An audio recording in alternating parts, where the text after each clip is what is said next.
Morning మ్యాగజైన్కి స్వాగతం. ప్రముఖ దినపత్రికలో వస్తున్న వార్తలు వెనక జరుగుతున్న పరిణామాలు చూద్దాం.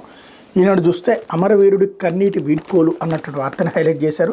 అధికార లాంఛనాలతో జవాన్ మురళీనాయక్ అంత్యక్రియలు, ఉప ముఖ్యమంత్రి పవన్ కళ్యాణ్, మంత్రి లోకేష్ నివాళులు, ప్రభుత్వం తరపున 5 ఎకరాల పొలం, 50 లక్షల ఇంటి స్థలం, తండ్రికి ఉద్యోగం, వ్యక్తిగతంగా పవన్ కళ్యాణ్ 25 లక్షల రూపాయల సాయం ప్రకటన అన్నటువంటి వార్తను హైలైట్ చేశారు. ఆపరేషన్ సింధూర్లో పాల్గొని కాశ్మీర్లో వీరమరణం పొందిన శ్రీసత్యసాయి జిల్లా గోరంట్ల మండలం కళ్ళితండాకు చెందిన అగ్నివీర్ మురళీనాయక్ ప్రజల కన్నీటితో వీడ్కోలు పలికారు. తల్లిదండ్రులు, బంధువులు, గ్రామస్తులు శోకసంద్రం మధ్య సైనిక లాంఛనాలతో ఆదివారం అంత్యక్రియలు పూర్తి చేశారు. ఉప ముఖ్యమంత్రి పవన్ కళ్యాణ్, మంత్రి నారా లోకేష్ కళ్ళితండాకు చేరుకుని మురళీనాయక్ నివాళులర్పించారు. ఆయన తల్లిదండ్రులు పరామర్శించి ధైర్యం చెప్పారు. మురళీనాయక్ చిన్నప్పటి నుంచి సైన్యంలో చేరతానని చెప్పేవాడని, జాతీయ జెండా కప్పుకొని చనిపోతానని పదే పేర్కొనేవాడని స్నేహితులు గుర్తు చేసుకున్నారన్నటువంటి వార్తని హైలైట్ చేశారు. అయితే సైనిక సత్తా చాటాం, సరిహద్దుల్లోనే కాదు రావల్సింది వరకు వినిపించాం, సింధూరం తుడిచేసిన వారిని శిక్షించాం, ఆపరేషన్ సింధూర్పై రాజ్నాథ్, యూపీలో బ్రహ్మోస్ ఉత్పత్తి కేంద్రాన్ని ప్రారంభించిన రక్షణ మంత్రి, అత్యంత ఖచ్చితత్వంతో లక్ష్యాలను ఛేదించాం, వాయుసేన పాక్ యుద్ధ విమానాలను నేలకూల్చాం, కీలక యుద్ధ స్థావరాలను పేల్చేశాం, కరాచీ రేవు పైన గురిపెట్టాం, రక్షణ శాఖ వెల్లడి, సరిహద్దుల్లో ప్రశాంతత, నేడు డిజిఎంఓ చర్చలు, ఆపరేషన్ సింధూర్ ద్వారా భారత సైన్యం తన పరాక్రమాన్ని ప్రదర్శించిందని పాక్ సైనిక ప్రధాన కార్యాలయం ఉన్న రావల్సిండిలోను గర్జించిందని రక్షణ మంత్రి రాజ్నాథ్ సింగ్ పేర్కొన్నారు. పాల్గాం ఉగ్రదాడి ద్వారా అనేక కుటుంబాల సింధూరాన్ని తుడిచివేసిన వారికి సైన్యం తగిన రీతిలో శిక్షించిందని చెప్పారు. ఇది కేవలం సైనిక చర్య కాదని, ఉగ్రవాదంపై పోరులో భారత రాజకీయ, సామాజిక, వ్యూహాత్మక సంకల్పానికి నిదర్శనమని చెప్పారు. ఉగ్రవాదులతో పాటు భారత వ్యతిరేక శక్తులపై మన సైన్యం ప్రతీకారం తీర్చుకుందన్నారు. ఉత్తరప్రదేశ్లోని లక్నోలో సూపర్సోనిక్ బ్రహ్మోస్ ఉత్పత్తి పరీక్షా కేంద్రాన్ని ఆదివారం ఆయన ఢిల్లీ నుంచి వర్చువల్గా ప్రారంభించి ప్రసంగించారు. మరోవైపు సైనికాధికారులు, వైమానిక దళాధికారులు విలేకరులతో మాట్లాడుతూ పోరులో పాక్కు చావు దెబ్బగొట్టామని, భారీ నష్టం కలిగించామని విడిగా ప్రకటించారు. సరిహద్దుల్లో శాంతి నెలకొనడం ఆదివారం పెద్ద ఊరట. ఉగ్రశక్తులకు భారత్ ధీటుగా బదులిస్తున్న ఉగ్రవాదంపై పోరులో మనకున్న దృఢ సంకల్పంతో పాటు మన సైనిక శక్తి సామర్థ్యాలను ఈ ఆపరేషన్ చాటి చెప్పింది. పాల్గాం బాధితులకు న్యాయం చేకూరింది. పాక్ ప్రజలపై భారత్ దాడి చేయలేదు, అక్కడి ఉగ్రస్థావరాలను నాశనం చేయడమే ధ్యేయంగా ఆపరేషన్ చేపట్టామంటూ మాట్లాడే వాటిని హైలైట్ చేశారు. ఇకపోతే వహాసే గోలీ చెలేగితో యహాసే గోలా చెలేగా, ఇది నరేంద్ర మోడీ స్టేట్మెంటు. ఏదైతే మన ప్రధానమంత్రి నరేంద్ర మోడీ చెప్పిన మాట, ఆపరేషన్ సింధూర్లో ప్రధాని నరేంద్ర మోడీ మేరకు సైన్యానికి ఆదేశాలు ఇచ్చారు. పాకిస్తాన్ తోటాలకు ఫిరంగులతో సమాధానం ఇవ్వాలని దిశానిర్దేశం చేశారు. పాకిస్తాన్ ప్రతి చర్యకు భారత్ నుంచి బలమైన ప్రతిస్పందన ఉండాలని సాయుధ దళాలకు సూచించారు. పాక్లో ఏ ప్రాంతం కూడా ఉగ్రవాదులకు సురక్షితం కాదని తెలిసేలా చేయాలి. నియంత్రణ రేఖ, అంతర్జాతీయ సరిహద్దు, అణ్వాయుధాల ముప్పు వంటి వాటిని రక్షించలేవని చెప్పాలి. పాక్ జవాబు భారీగా గట్టిగా ఉండాలని ఆయన ఉద్దేశంలో స్పష్టంగా చెప్పారంటూ క్లియర్గా హైలైట్ చేశారు. లేకపోతే ఉపాధ్యాయుల బదిలీలకు సర్వం సిద్ధం. ఈ నెల 15 నుంచి ప్రక్రియ చేపట్టేందుకు ప్రణాళిక. సర్వీసుకు ప్రామాణిక తేదీ మే 31. హైకోర్టు ఆదేశాలతో అందరి టీచర్లకు మినహాయింపు. ఉపాధ్యాయ పోస్టుల హేతుబద్ధీకరణ బదిలీలకు సంబంధించిన ఉత్తర్వులకు ప్రభుత్వం త్వరలో విడుదల చేయనుంది. రాష్ట్రంలో బదిలీ చట్టం ప్రకారం మొదటిసారి ప్రక్రియ నిర్వహించనున్నారు. ఈ చట్టాన్ని సవాల్ చేస్తూ కొంతమంది అంధ ఉపాధ్యాయులు హైకోర్టును ఆశ్రయించగా స్టేటస్ కో విధించింది. దీంతో ఆ పోస్టులు మినహాయించి బదిలీల ప్రక్రియ పూర్తి చేయాలని విద్యాశాఖ భావిస్తోంది అన్నటువంటి వార్తని హైలైట్ చేశారు. లేకపోతే నామినేటెడ్ పోస్టుల నజరాన 22 కార్పొరేషన్లు, సంస్థలకు చైర్మన్ల నియామకం. తెలుగుదేశం పార్టీకి 16, జనసేనకు 3, బీజేపీకి 1, అమరావతి ఐక్య కార్యాచరణ సమితికి 2 టికెట్లు త్యాగం చేసిన వారికి పార్టీ విధేయులకు ప్రాధాన్యం అంటూ రాష్ట్ర ప్రభుత్వం మరో విడత నామినేటెడ్ పదవులను ఆదివారం భర్తీ చేసింది. ఎస్సీ కమిషన్, ఎస్టీ కమిషన్, మహిళా కమిషన్, ఏపీ ప్రెస్ అకాడమీ, నైపుణ్యాభివృద్ధి corporation, AP NRT society, Andhra Pradesh నీటిపారుదల అభివృద్ధి సహకార సంస్థ సహా మొత్తం 22 కార్పొరేషన్ల కమిషన్ల చైర్మన్లు నియమించింది. తెలుగుదేశం పార్టీ నుంచి 16 మందికి, జనసేన నుంచి 3కి, బీజేపీ నుంచి 1కి, అమరావతి ఐక్యకార్యాన్ని సంబంధించి 2కి అవకాశం కల్పించింది. వివిధ రాజకీయ సమీకరణాల రీత్యా గత సార్వత్రిక ఎన్నికల్లో టికెట్ ఇవ్వలేని వాళ్ళ కూటమి పొత్తులో భాగంగా ఇచ్చారన్నటువంటి వార్తని హైలైట్ చేశారు. ఇందులో సేమ్ రేషియో కనబడుతోంది. తెలుగుదేశం పార్టీ 16, జనసేనకి 3, బీజేపీ 1. కొత్తగా ఇప్పుడు అమరావతి ఐక్య కార్యాచరణ సమితి అన్నటువంటి దాన్ని కూడా ఒక పార్టీ లాగా తీసుకొచ్చేసారు. అది తెలుగుదేశంలో పార్టీ అవుతుంది కానీ విడిగా ఎట్లా అవుతుంది, కాబట్టి ఇక్కడ గేమ్ స్టార్ట్ అయింది. లేకపోతే తెలంగాణ ఎఫ్సెట్ ఫలితాలు విడుదల. ఇంజనీరింగ్లో 1, 2, 3, 5 ర్యాంకులు మన రాష్ట్ర విద్యార్థులవే అన్నటువంటి వార్తని ఇక్కడ హైలైట్ చేశారు. లేకపోతే నోటీసులు బేఖాతర్ అంటూ సిట్ విచారణలో మద్యం కుంభకోణం నిందితులు గైర్హాజరు. ధనుంజయ రెడ్డి, కృష్ణమోహన్ రెడ్డి, గోవిందప్ప కోసం గాలిస్తున్న బృందాలు.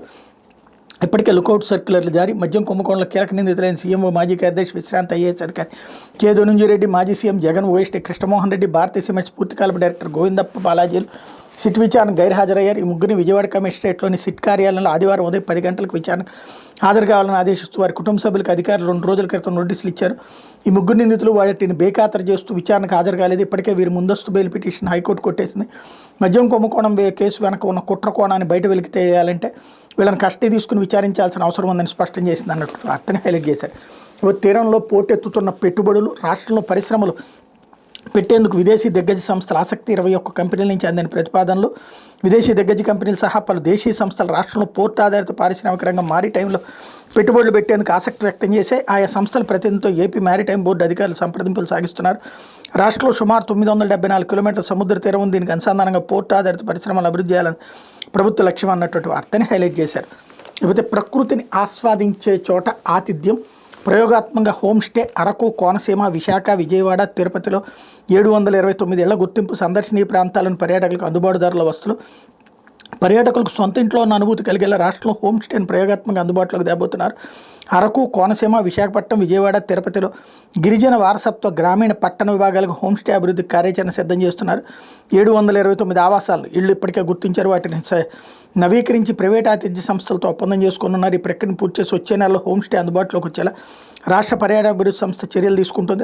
రాష్ట్రేతర ప్రాంతాల నుంచి వచ్చే పర్యాటకులకు సందర్శనీయ స్థలాల్లో అన్ని సౌకర్యాలతో అందుబాటు ధరలో వసతులు కల్పించాలని ప్రభుత్వం నిర్ణయించింది అన్నట్లు వార్తని హైలైట్ చేశారు. లేకపోతే రాష్ట్రంలో నౌకల మరమ్మత్తు కేంద్రం దొగరాజపట్ల ఏర్పాటుకు పరిశీలన. రేపు రాష్ట్రానికి కేంద్ర బృందం రాక సీఎంతో సమావేశం, ఆపై కీలక నిర్ణయం అంటూ కేంద్ర ప్రభుత్వ ఆర్థిక సహకారంతో సముద్రయాన రంగంలో భారీ ప్రాజెక్టు ఏర్పాటు కూటమి ప్రభుత్వం చేసిన ప్రయత్నాలు ఫలిస్తున్నాయి. తిరుపతి జిల్లా దొగరాజపట్నంలో షిప్ బ్రేకింగ్ యూనిట్ ఏర్పాటు ప్రతిపాదన కేంద్రం నుంచి సూచనప్రాయంగా అనుమతి లభించింది. దీనిపై కూటమి ప్రభుత్వంతో చర్చించేందుకు కేంద్ర నౌకాయాన జల రవాణా శాఖ మంత్రి సద్భానంద సోనోవాల్ ఆధ్వర్యంలో బృందం మంగళవారం రాష్ట్రానికి రానుంది. సీఎం చంద్రబాబుతో సమావేశం కానుందని ఉన్నతాధికారులు తెలిపారు. ప్రాజెక్టుకు సుమారు 3000 కోట్లు అవుతుందని అంచనా వేస్తున్నారు అన్నట్టు వార్తను హైలైట్ చేశారు. నేను మొన్న చెప్పాను, మళ్ళీ చెప్తున్నాను. షిప్ బ్రేకింగ్ యూనిట్ అంటే అతిపెద్ద పొల్యూషన్. మన సముద్రం దాదాపుగా ఆ ప్రాంతం అంతా కలుషితం అవుతుంది. చేపల నాశనం అవుతుంది, మత్స్య సంపద నాశనం అవుతుంది, ఇతరత్ర పొల్యూషన్ అంతా ఆ ప్రాంతాలకు వస్తుంది. మరి అది ఆలోచించుకోవాలి ప్రభుత్వం. షిప్ బ్రేకింగ్ యూనిట్ అనేటటువంటిది పొల్యూటెడ్ అన్నటువంటి విషయాన్ని గుర్తుపెట్టుకోవాలి. లేదు పర్లేదు 3000 కోట్లు పెట్టుబడులు వస్తే పొల్యూషన్తో మనకేం ప్రాబ్లం అనుకుంటే ఇక ప్రభుత్వపు ఇష్టం. లేకపోతే సాంకేతిక ఫలాలు అందరికీ చేరితేనే సార్థకత. జాతీయ సాంకేతిక విజ్ఞాన దినోత్సవంలో తెలంగాణ గవర్నర్ జిష్ణుదేవ్ వర్మ పలువురికి ఏఎన్టీసీ అవార్డులు ప్రదానం అన్నటువంటి వార్తని హైలైట్ చేశారు. లేకపోతే ఆకాశ లక్ష్యం ఇప్పుడు నెరవేరుతున్నట్టుంది అంటూ డిఆర్డీఓ శాస్త్రవేత్తగా తాను పాల్గొన్న ప్రాజెక్టులో ఎంత కీలకమైన ఆకాశ లక్ష్యం ఇప్పుడు నెరవేరుతున్నట్టు అనిపిస్తుంది. ఈ ప్రాజెక్టు పూర్వ డైరెక్టర్ డాక్టర్ ప్రహ్లాద్ రామారావు అన్నారు. భారత్పై పాకిస్తాన్ ప్రయోగించిన డ్రోన్లను సమర్థంగా నిలువరించిన క్షిపణుల్లో ఆకాశ్ కీలకంగా వ్యవహరించిన విషయం తెలిసిందే.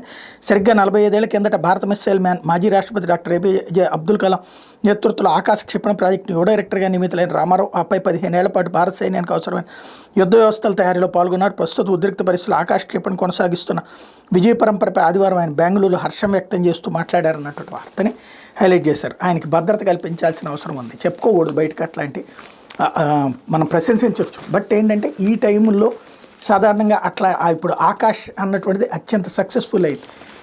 చివరికి F-16 JF-17లను కూడా కూల్చింది. అంటే దాని పాయింట్స్ డీకోడ్ చేసే ప్రయత్నం జరుగుతుంది, కుట్రలు జరుగుతాయి. జాగ్రత్తగా ఉండాలి, ఆయనకి తగిన భద్రత కల్పించాల్సి ఉంది. లేకపోతే సాక్షి తోటా పేలిస్తే క్షిపణితో బదులిస్తాం, పాక్ ప్రధాని తీవ్ర హెచ్చరికలు. అప్పటిదాకా సింధూర్ కొనసాగుతుందని ప్రధాని కోరి కుదుర్చుకున్నటువంటి కాల్పుల విరమణ గంటల్లోనే ఉల్లంఘించిన దాయాది క్రమంగా తత్వం బోధపడుతోంది. భారత్పై దుస్సాహసానికి దిగితే పర్యవసానం ఎలా ఉంటుందో తెలిసి వస్తుంది. మన ప్రతిదాడుల్లో సైనిక వ్యవస్థలో కీలక వైమానిక బేసులు నేలమట్టం కావడంతో పాక్ బెంబేలెత్తడం తెలిసిందే. ఆ దాడుల్లో బ్రహ్మోస్ క్షిపణిని కూడా ప్రయోగించామన్న వార్తలతో మరింత భయోత్పాతానికి లోనైంది. ఆదివారం కాల్పులను పూర్తిగా కట్టిపెట్టింది.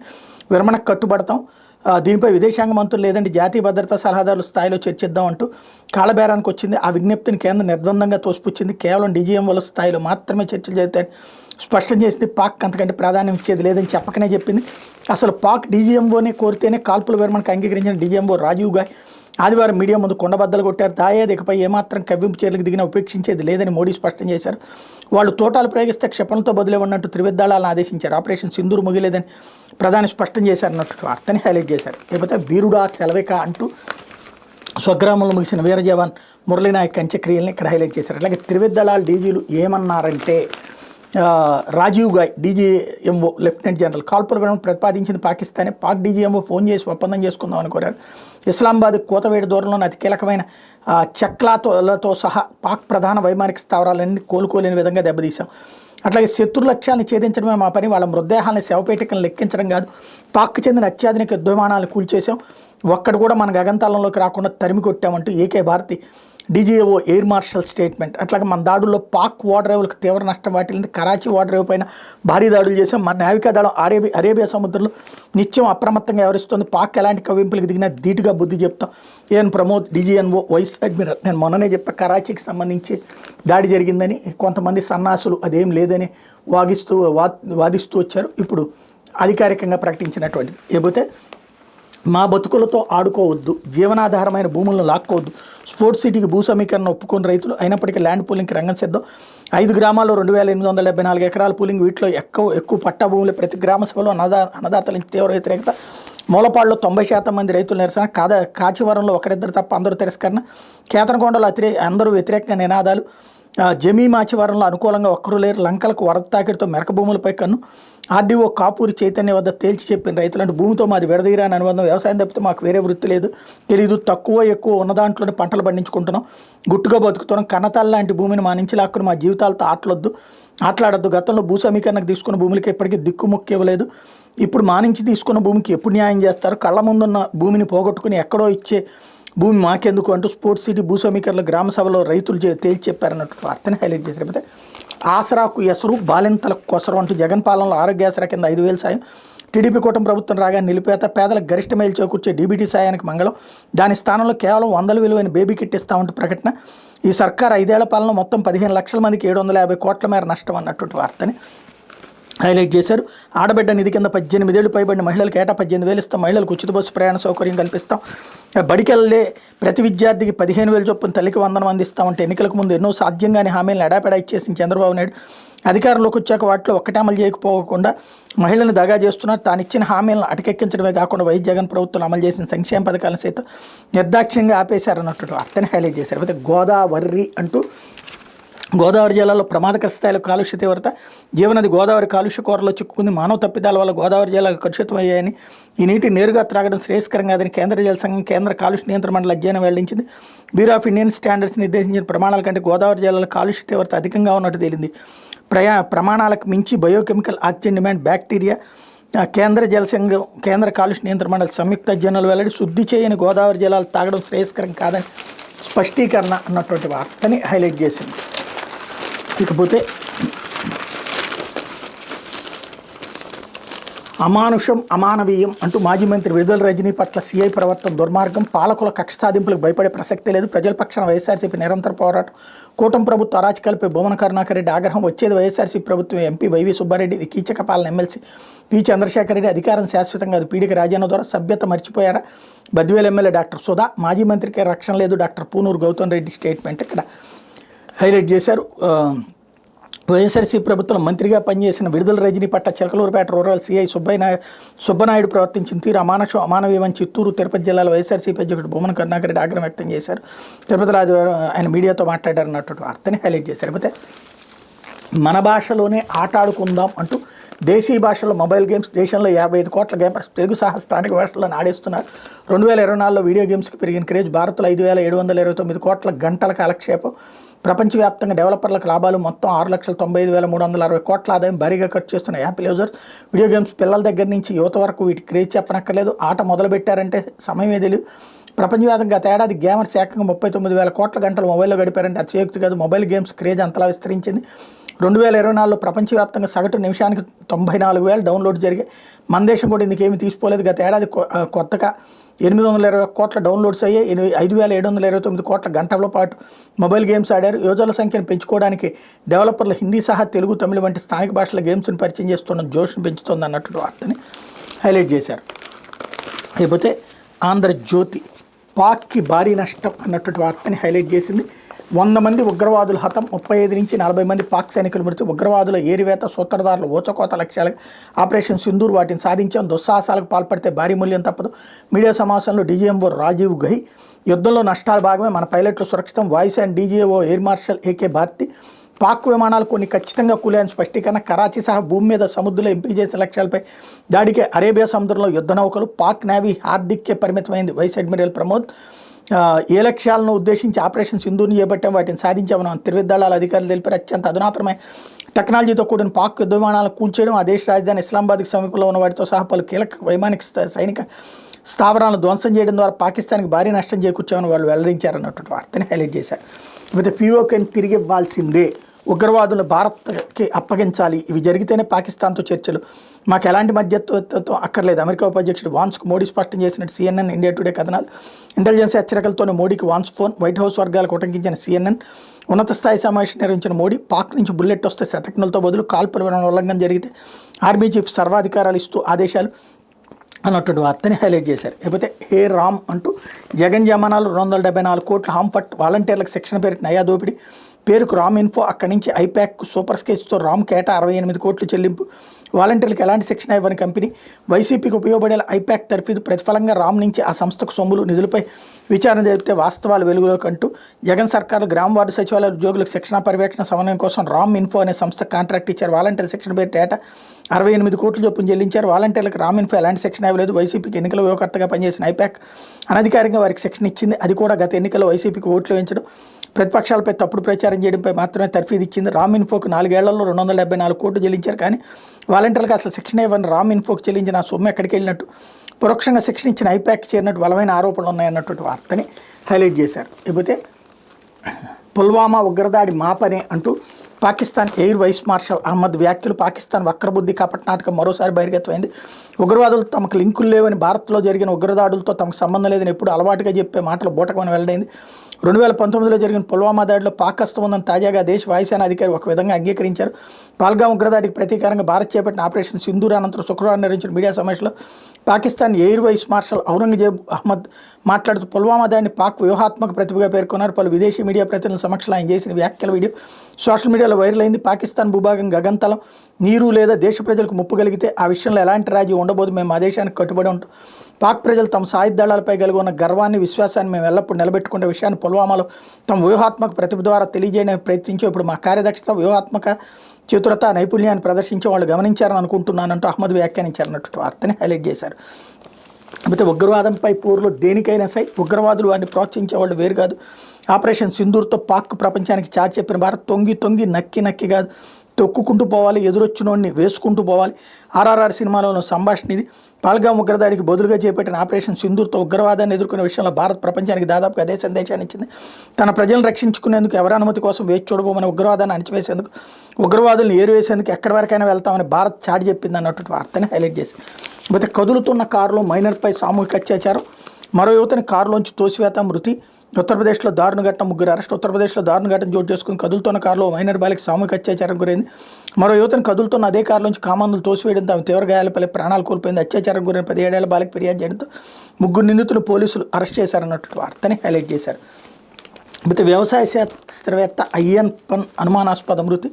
కర్ణాటక చెందిన ప్రముఖ వ్యవసాయ శాస్త్రవేత్త ICAR మాజీ డైరెక్టర్ జనరల్ అయ్యప్పన్ 70 ఏళ్లు అనుమానాస్పద స్థితిలో మృతి చెందారు. మండ్య జిల్లా శ్రీరంగపట్నం తాలూకా కావేరీ నదిలో ఆయన మృతదేహం శనివారం లభించింది. మైసూరులోని విద్యారణ్యపుర పోలీస్ స్టేషన్లో అయ్యప్పన్ కనిపించడం లేదు.